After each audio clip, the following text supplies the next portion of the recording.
ධර්මානුශාසනාව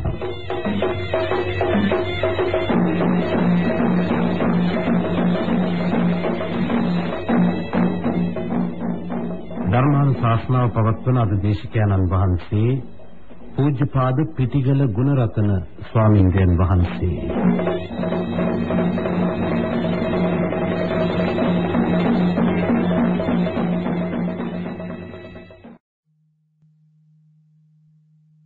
සමන්තාචක්කවාලේසු අත්‍රා ගච්ඡන්තු දේවතා සද්ධම්මං නිරාජත් සුනංසු සම්මොක්ඛදං ධම්මස්සවන කාලෝ අයං දන්තා ධම්මස්සවන කාලෝ අයං දන්තා ධම්මස්සවන කාලෝ අයං දන්තා නමෝ තස් භගවතු වරහතු සම්මා සම්බුද්දස්ස නමෝ තස් භගවතු වරහතු සම්මා සම්බුද්දස්ස නමෝ තස් භගවතු වරහතු සම්මා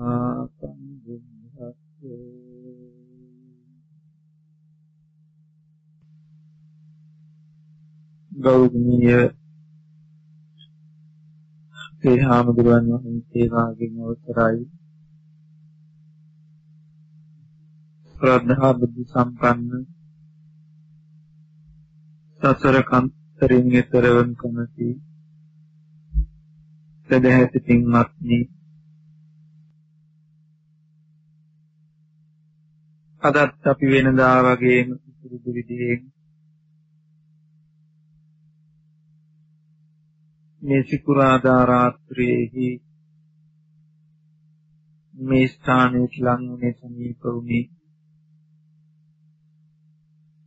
සියලු ආශ්‍රවක්ෂය කරන දහම් පරියාය හැටියට දේශනා කළ සබ්භාසව සූත්‍ර ධර්මයේ අසා දැන දැක ගන්නයි. අපි පසුගිය සතියේ සබ්භාසව සූත්‍රයේ දසනා පහතබ්බා කියන කොටස යටතේ එක්තරා සම්දිස්ථානයකට පැමිණ නතර කළා නිමා කළා නැවත දවසක ඉතුරු ටික කතා කරන්න ඉතිරි කරමු. අපි එහිදී මතක් කරගත්තා ඉගෙන ගත්තා එහැ රූපේ චක්කු විඥානයේ ස්පර්ශ වේදනා සංඥා චේතනා මේ ආදී වශයෙන් ආයතන බාහිර ආයතන විඥාන ස්පර්ශ වේදනා සංඥා චේතනාවන් වෙන් වෙන් වශයෙන් විදර්ශනා කරමින් දුක්ඛ ලක්ෂණය ප්‍රකට කරගනිමින් ස්කන්ධයන්ගේ ස්කන්ධ ලක්ෂණය හඳුනා ගන්නා වූ තැන දක්වාම අපි කතා කළා. එහිදී වැඩපිළිවෙල තුළදී අපිට හමු වෙනවා ඒ පිළිබඳව ප්‍රායෝගික වෙච්ච අයට අත්දැකීම් ඇතිනේ වෙනකොට මේ හැම ආයතනයක්ම හට ගැනීම දුක නම් දුක්ඛසේසෝ පාදෝ දුකේ ඉපදීම නම් මේ දුකේ හට ගැනීම ඇතනම් ඒ නිවන නොවේ. හටගත් දේක ජරා මරණය ඒකාන්තයි නැති ජාතක් අමරණ උපන් දෙයක පැවැත්මක් මේ ජරා මරණයටපත් නොවී ඉන්නට පුළුවන් කමක් නැහැ. එනිසා නිවන කියන්නේ ජාතියක් නැති, ජරාවක් නැති, ව්‍යාධියක් නැති, මරණයක් නැති, ශෝක පරිදේව දුක් දුම්නස් නැති තැන. එනිසා ඒ නිවන කියන ධහම අපට ලැබෙන්න නම් ඒ හමු වෙන තැන තමයි අසංකත ධාතුව. නිවනට තව වචනයක් අසංකතයි. අසංකත කියලා කියන්නේ මොනවා? අසංකත කියලා කියන්නේ නොහට ගැනීම. මොනවා නොහට ගන්න බවද? සලායතනයන්ගේ නොහට ගැනීම. නිවනට අසංකත ධාතුව පෙන්වන්න තවත් දේශනා කළ වචනයක් තමයි සලායතන නිරෝධය. මේ ආයතන නූපදින්නට ඕන. ආයතන උපන්නොත් දුක උපන්නා. දුක්ඛසේසෝ භාදෝ රෝගානං චිති ජරා මරණස්ස පාපභාව. ඒකම පෙන්නනවා යෝච භික්ඛවේ චක්කුම් නිරෝධෝ උපසමුවත්තංගමෝ දුක්ඛසේසෝ නිරෝධෝ රෝගානං උපසමෝ ජරා මරණස්ස අත්ථංගමෝ. දුක නිරුද්ධ කළා. රෝගේ උපසමයටපත් කළා. ජරා මරණයෙන් බැහැර කළා. ජරා මරණයෙන් බැහැර නැති කළා. ඉවත්. එහෙනම් ඒ තැනට යන්න නම් ඒ අසංකත ධර්මය ඌ නිවන ලබන්න නම් ඒ කියන තැනයි මේ ආයතනයන්ගේ නිමත ගන්න බව. නූපදවන බව. එතනට යන්න අපිට දැන් මේ මූලික වැඩපිළිවෙල තුල අපි හඳුනාගත්තා.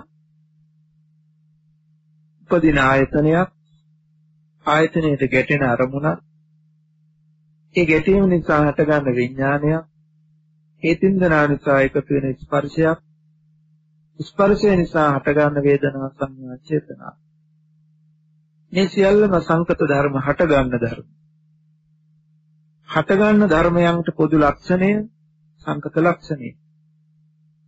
චරා ව්‍යාධි මරණ මේ පොදු ලක්ෂණය අපි හඳුනාගත්තා. දුක හඳුනාගත්තා. මෙන්න මෙතන මේ දුක්ඛ ලක්ෂණය ප්‍රකට කරගත්තේ නැති කෙනෙකුට, ඒ ගැන සොයා බැලීමක් නොකළ කෙනෙකුට මම අද කරන ධර්ම දේශනාව අර්ථවත් වෙන එකක් නෙවෙයි. ඒක මගේ දෝෂයක් නෙවෙයි. ඒ ටික අර්ථවත් කරගන්න විමසා බලපු අයට අඳන්න කීප දෙනෙක් ඉන්නවා. ඒ අයට මේ ධර්ම දේශනාව මහත් ආලෝකයක්.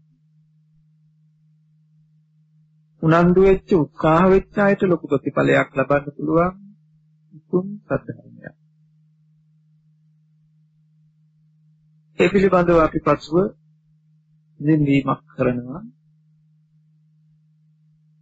දුක හඳුනාගත්තා නම් මෙන්න මේ හඳුනාගත්ත තැන තමයි අපිට මෙතනින් එහාට යන මාර්ග ප්‍රතිපදාව හසු කරගන්න, පහළ කරගන්න පුළුවන් වෙන ස්ථානයේ වෙන්නේ. ඇසට රූපයක් ගැටිලා විඥානයක් ඉපදිලා ස්පර්ශයෙන් වේදනා සංඥා චේතනා. මේ ටිකේ තියෙන ස්කන්ධ පහ.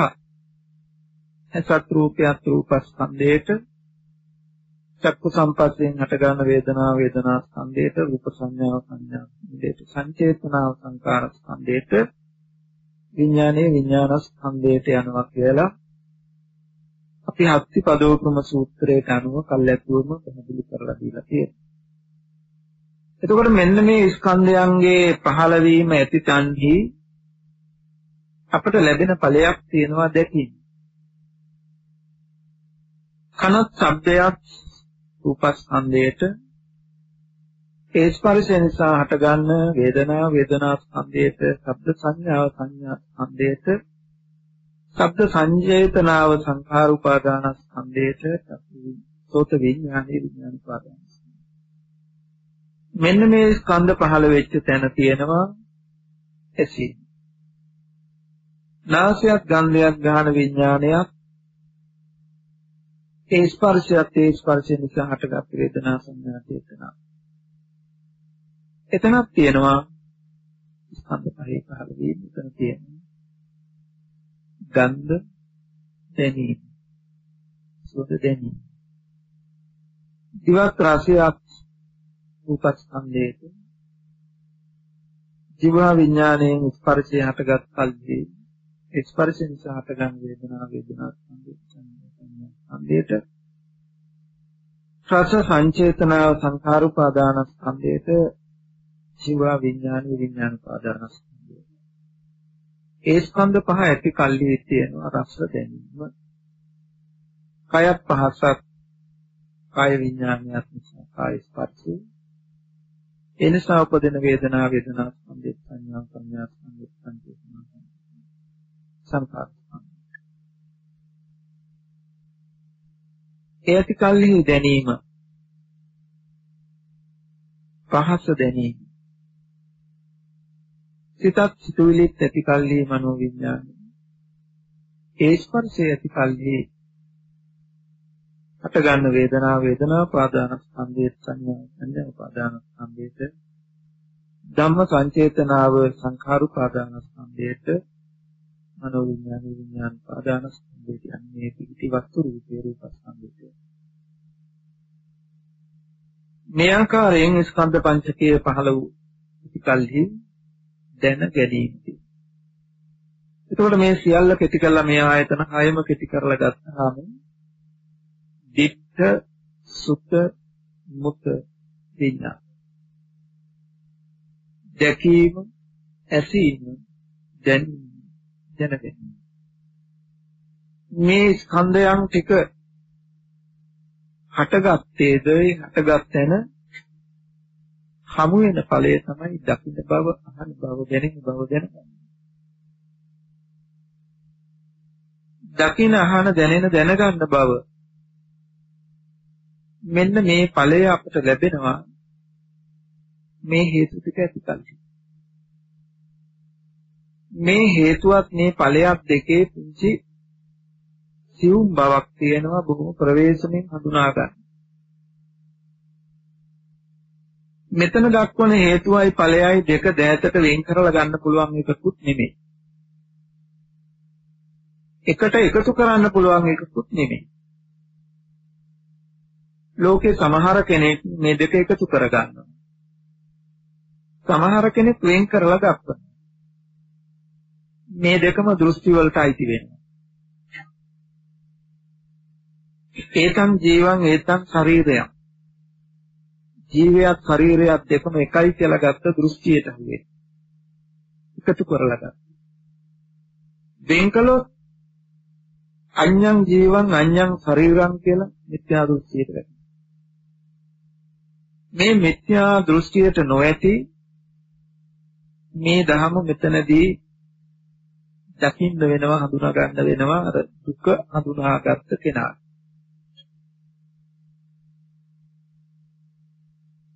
දැකීම කියන්නේ කුමක්ද? අපි වරින් වර මේවා ගැන කතා කරලා තියෙනවා. අලුත්ම දේවලුත් නෙමෙයි.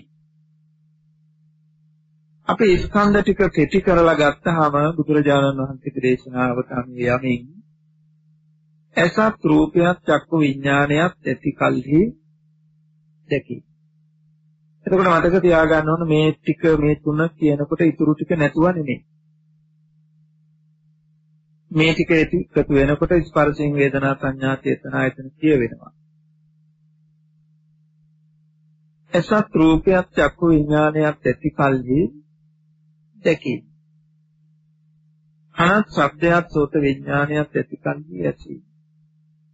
නාසයත් ගන්ධයත් ජීවා විඥානයත් කයත් දිවත් රසයත් ජීවා විඥානයත් කයත් පහසත් කාය විඥානයත් ඇති කල්හි දැනීම. සිතත් සිතුවිලිත් මනෝ විඥානයත් ඇති කල්හි දැන ගැනීම. දැන් දැකීම, ඇසීම, දැනීම, දැන ගැනීම කියන ඒවා මේ හේතු වලට අයිති නෑ. හැබැයි හේතු නැතුව හටගන්නෙත් නෑ. අපි පුංචි නිදර්ශනයක් අරගෙන බලමු.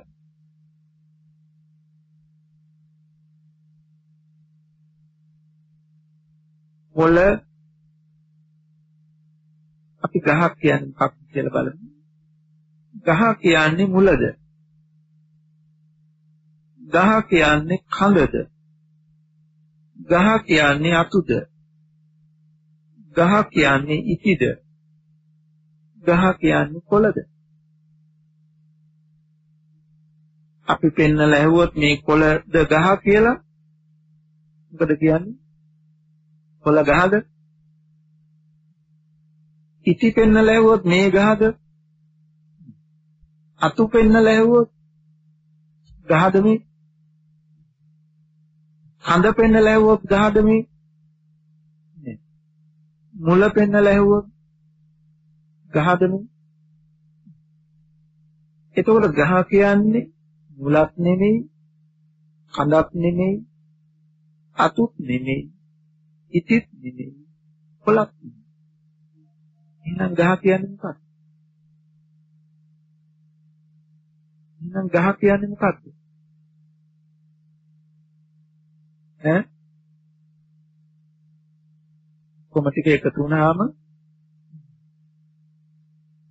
කොහොම ටික එකතු වුණාම ගන්න.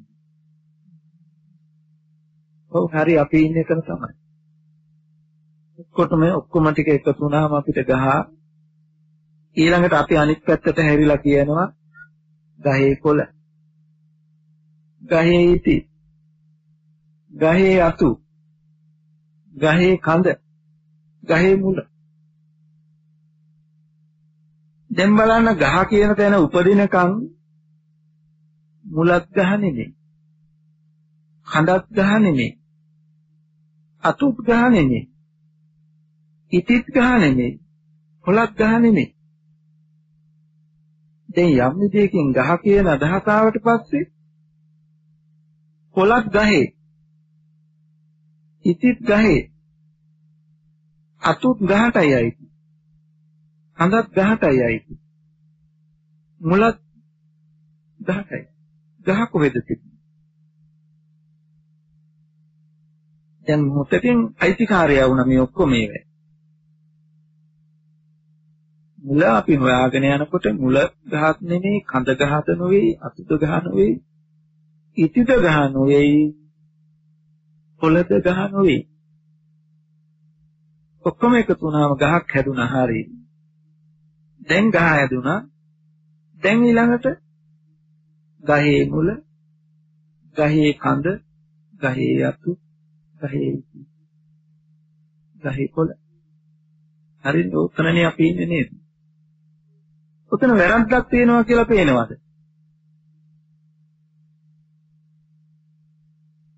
වැරද්දක් තියෙනවා කියලා පේනවද?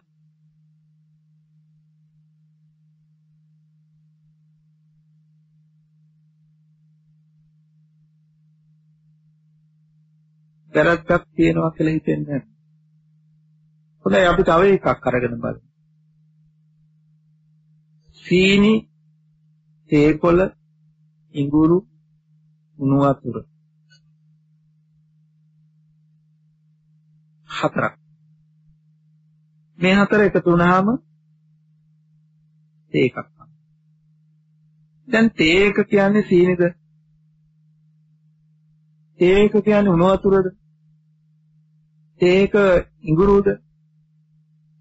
තේ එක තේකොළ. එහෙනම් තේ එක මේ හේතු හතරටම අයිතිද? තේ එක මේ හේතු හතරටම අයිතිද? ඒ බය ටිකක් උත්තර දෙන්න. හේතු හතරට අයිතිද? තේ එක සීනී කියලා කිව්වොත් හරිද? තේ එක තේකොළයි කියලා කිව්වොත් හරිද? තේ එක උණු වතුරයි කියලා කිව්වොත් හරිද? තේ එක ඉඟුරුයි කියලා කිව්වොත් හරිද? වැරදි.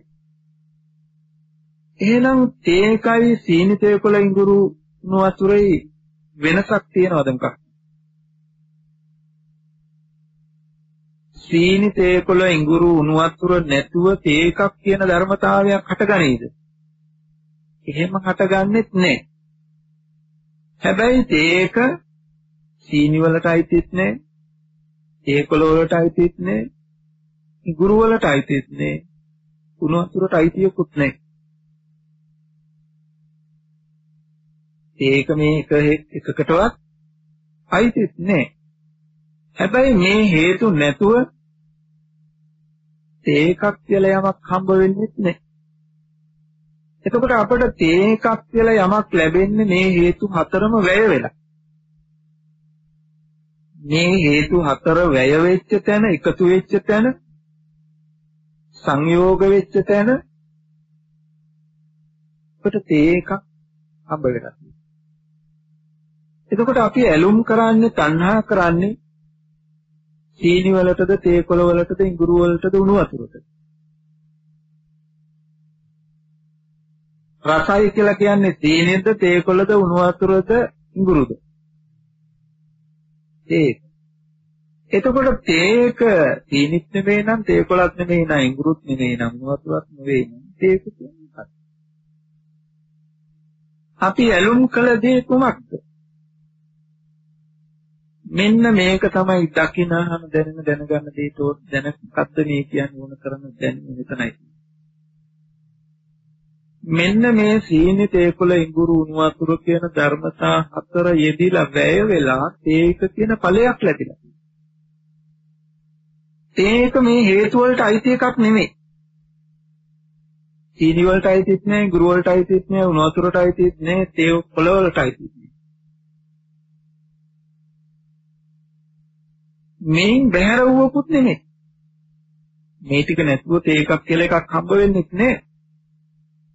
හැබැයි තේක මේ හේතු වලට අයිති කියලා කියන්නත් බෑ. මෙන්න මේ හේතු ඇති කල්හි තේක කියන යමක් ලැබෙන බවක් තියෙනවා.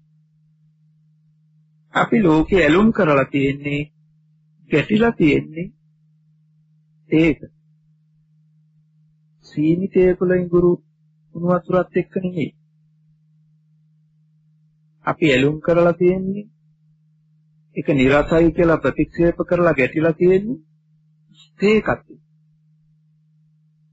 එතකොට අපි ඇලීම හා ගැටීම දෙක ඉපදෙලා තියෙන්නේ සීනි, තේකොළ, ඉඟුරු, උණු වතුරත් එක්ක නෙමෙයි. තේක. එතකොට අපි තේකට ඇලුම් කරනකොට, තේක රසයි කියලා කියනකොට තව විදිහකින් අපි මොනවටද මේ බැඳිලා තියෙන්නේ?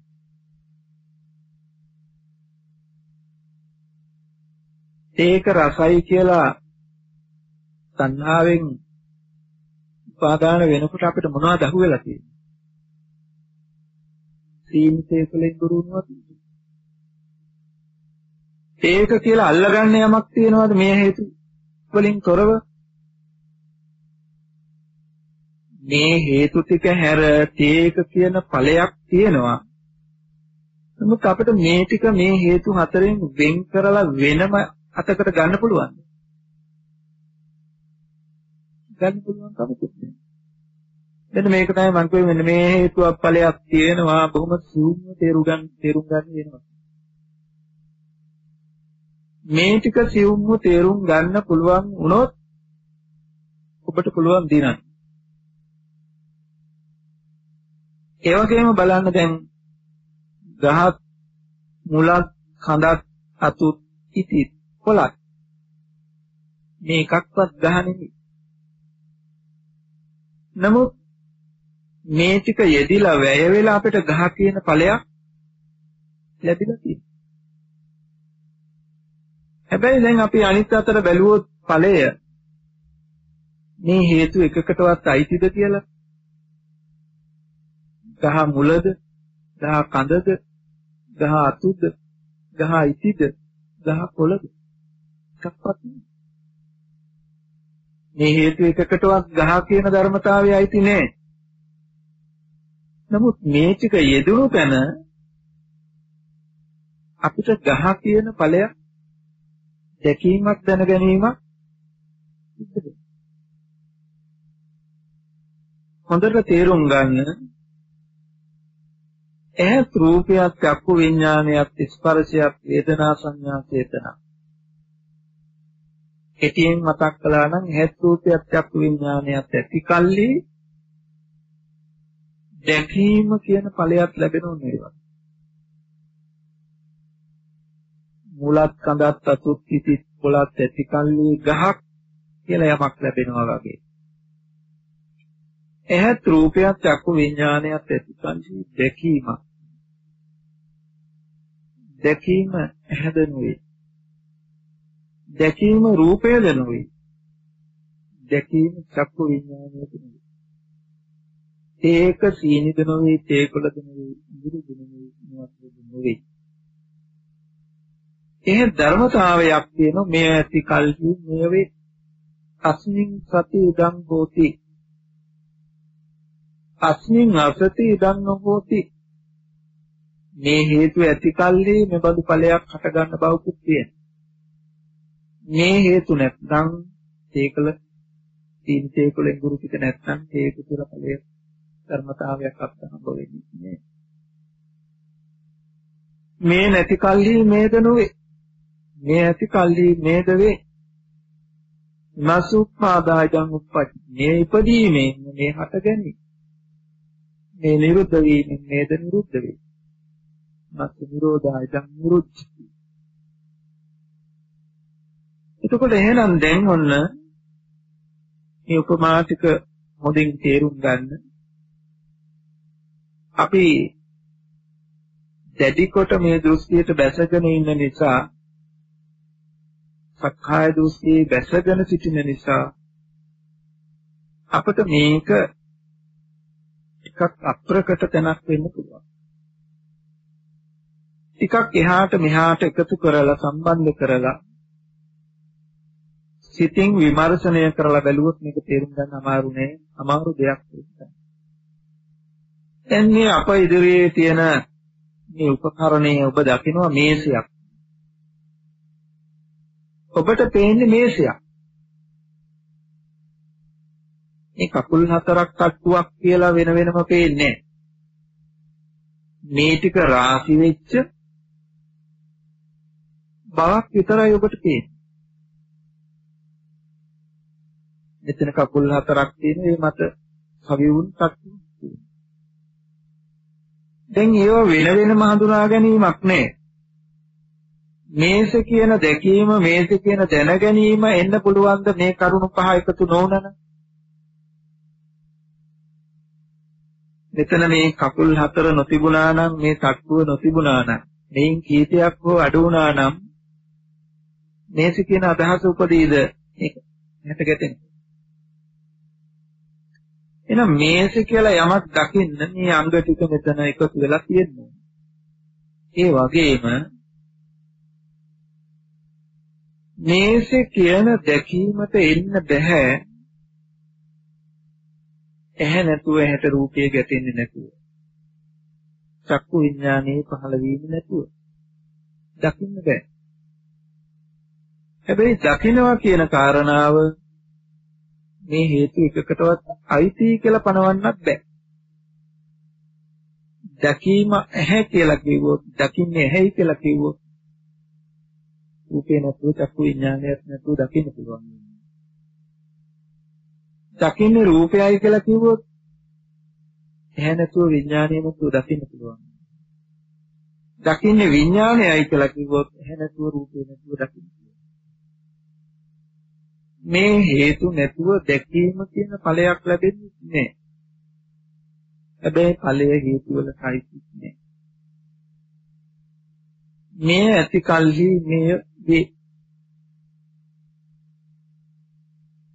මේ වේ. අපි හැමතිස්සෙම මෙන්න මේ ලෝකයේ තුල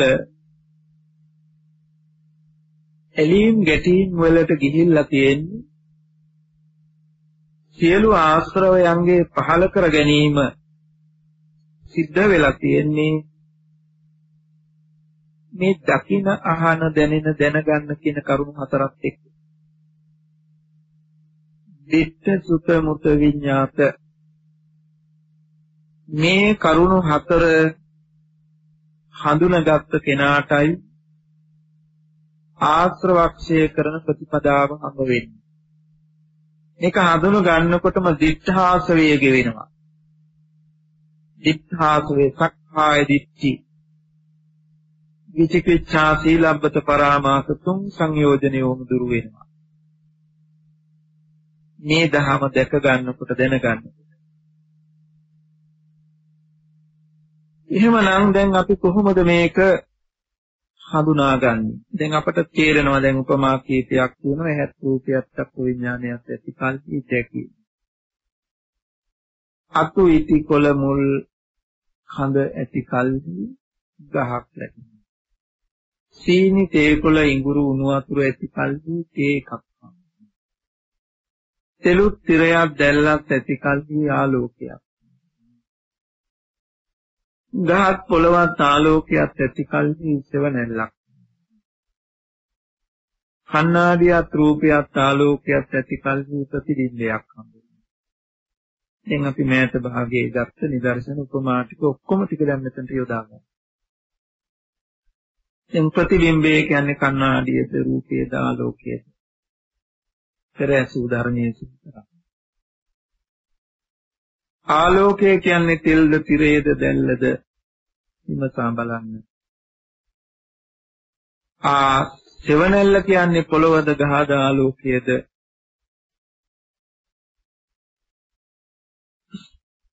තේක කියන්නේ සීනිද තේකොළ රිංගුරුද උණු වතුරද? ගහ කියන්නේ අතුද ඉතිද කොළද මුල්ද කඳද? දැකීම කියන්නේ හැද රූපයේ දුකක් වෙන්නේ. මේ ටික සසුනලා බැලුවොත් අපට තේරෙන දැනකින් පටන් ගත්තොත් අපට තේරෙන ප්‍රතිබිම්බය කණ්ණාඩිය නෙවෙයි. ප්‍රතිබිම්බය කණ්ණාඩිය ඉදිරියේ තියෙන රූපයද නෙවෙයි. ආලෝකයද නෙවෙයි. එහෙත් මේ ඇති කල්හි මේ හේතු ඇති කල්හි ප්‍රතිබිම්බයක් හට ගන්න බවක් තියෙනවා. කණ්ණාඩියේ ළඟට ගියාම අපි දකින්නේ කුමක්ද? අපි දකින්නේ කුමක්ද? ඔන්න හිතලා බලන්න. දකින්නවා කියන්නේ මොකද්ද කියන්නේ? දකින්නේ මේ හේතු තුනේ එකතුව. මේ හේතු ඇති කල්ලි හට ගන්න ඵලය නෙමෙයි හම්බ වෙන්නේ. ප්‍රතිබිම්බය කියන්නේ කණ්ණාඩියේ ආලෝකයේද ඉදිරියේ ඇති රූපයේද? මේ තුනම නෙමෙයි. මේ හේතු ඇති කල්ලි හටගත්තු ඵලයක් තමයි දැකීම වෙලා තියෙන්නේ. දැන් එහෙට හසු වෙන්නේ දකින්නේ මොකද්ද කියලා බලන්න. දැන් කවුරු හරි කිව්වොත් දකින්නේ කණ්ණාඩියයි කියලා, දකින්නේ රූපයයි කියලා, දකින්නේ ආලෝකයයි කියලා. වැරද්දක් තියෙනවා. මිත්‍යා දෘෂ්ටියක් තියෙනවා. කවුරු හරි මෙතන දැනගත්තොත් දැක්කොත් ඇත්ත ඇති සැටියෙන් දකින්නේ කණ්ණාඩියද නෙවෙයි, රූපයද නෙවෙයි, ආලෝකයද නෙවෙයි. මේ හේතු ඇති කල්ලි හටගන්න මේ හේතු නැති වෙනකොට නැතුව යන දේ. ඔන්න අපිට හම්බ වෙනවා හේතුඵල ධර්මතාවයක්. හේතුඵල ධර්මතාවයක් හම්බ වෙනවා. අපි හැමතිස්සෙම බලලා තියෙන්නේ මේක වරද්දවාගෙන. ඵලය හේතුවට අයිති වූවක් කර. කණ්ණාඩිය ළඟ ප්‍රතිබිම්බයේ දිහා බැලුවේ මමමයි, මගේමයි, මාවමයි කියන අදහසින් නම් පෙනෙන්නේ රූපයයි කියන අදහසේ ඉඳලා තියෙනවා. පෙනෙන දේ මේ රූපයයි කියන අදහසක වැරදි අදහසක ඉඳලා තියෙනවා. ඒ නිසා ඒකට කියනවා සක්කාය දෘෂ්ටිය කියලා. එතකොට තේක සීනි කිව්වා වගේ, තේකොළ කිව්වා වගේ, මුවතුරු කිව්වා වගේ. ගහ කියන්නේ මුල කඳ අතු ඉති කිව්වා වගේ. ආලෝකය කියන්නේ දැල්ල, තෙල්, තිරේ කියලා කිව්වා වගේ වරදක් මේ කරලා තියෙනවා. අපි හැමතිස්සෙම මෙන්න මෙතන ඉන්න නිසා කියනවා අපි සක්කාය දෘෂ්ටියේ ඉන්නවා. වැරදි දෘෂ්ටියක, මිත්‍යා දෘෂ්ටියක ඉන්නවා. දැකීම හැටියට දැක්කොත් දිත්තේ දිත්තමත. දැකීම හැටියට දැක්කොත් අපි දකින්නේ මෙන්න මේ හේතු ඇති කල්ලි මේ බඳු ඵලයක්.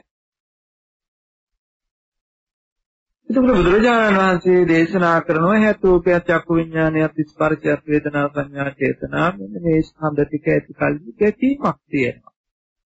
තේරුම් ගන්න දැන් දැකීම කියනක කණ්ණාඩියේ තියෙන ප්‍රතිබිම්බයක්. හේතු වලට අයිති නැති හේතු නැතුව නොහට ගන්න. හේතු නැත්තම් හට ගැනීමක් වෙන්නේ නැහැ. මේ හේතු ඇති කල්හිමයි හට ගන්න. හටගත්ත යමක් තියෙන මේ හේතු වලට අයිති නැති. හේතු වලට අයිති නැති හටගත්ත යමක්. මෙන්න මේ හටගත්ත දෙයට තමයි අපි ඇලුම් කරලා තියෙන්නේ, අපි ගැටිලා තියෙන්නේ.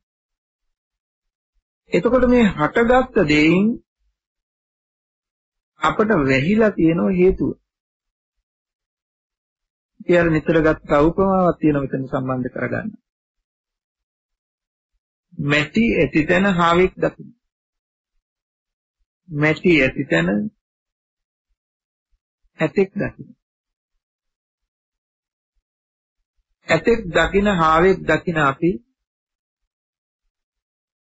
මැටි කියන යථාර්ථය වහගෙන. මැටි පේන්නේ නැහැ දැන් අපිට හාවෙක්මයි පේන්නේ. දැන් අපිට පේන්නේ හාවෙක්ගේ ඔළුව, හාවෙක්ගේ මූණ, හාවෙක්ගේ නහය, හාවෙක්ගේ ඇහැ, හාවෙක්ගේ කන, හාවෙක්ගේ පා, හාවෙක්ගේ වලිගේ, හාවෙක්ගේ කඳ. මැටි පේන්නේ. දැන් බලන්න මැටි තියෙන තැන හාවා කියන අදහසක් උපදවගත්තා. අදහසක් හැටියට හඳුනා ගන්න බැරි වෙච්ච තැන මොකද්ද වෙලා තියෙන්නේ? හාවගේ වලිගේ, හාවගේ හඳ, හාවගේ කකුල්, හාවගේ ඔළුව, හාවගේ නාසය, හාවගේ කට, හාවගේ පැනවීම කීයක් වුණා? හාව කියන සම්මතය උපන්නේ කොහොමද? කුමක් ඇති තැනද? දැන් මේ සම්මතය බැසගත්තට පස්සේ මේ ඔක්කොම හාවගේ. හාව කියන අදහස උපදින්නේ මේ හේතු ටික මේ ආකෘතිය තුල සකස් වුණාට පස්සේ. සකස් වුණාට පස්සේ අදහස උපන්නාට පස්සේ ඒ දෘෂ්ටිය කොච්චර බලවත් වෙනවද?